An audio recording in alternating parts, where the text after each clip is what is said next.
What's happening, everybody? Just wanted to do this a quick little video. This ain't much, but it's something.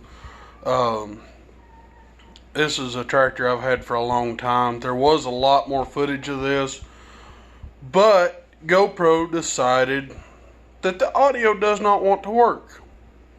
So I had about 10 minutes of me feeding hay to the cows and the horses and the whole freaking 9 yards with no sound.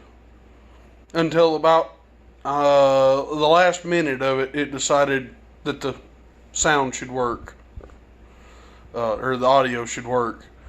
So this tractor, we built the motor in it 3 years ago before YouTube.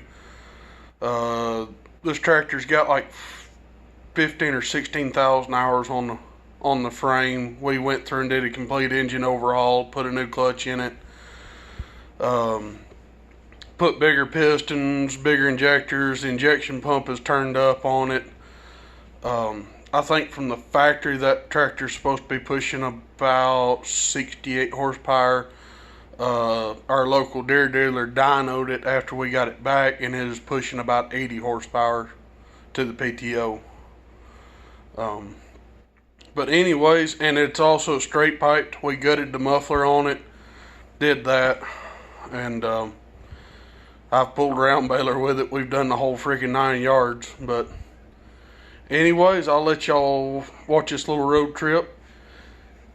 Subscribe, hit that thumbs up button. I'll catch y'all in the next one.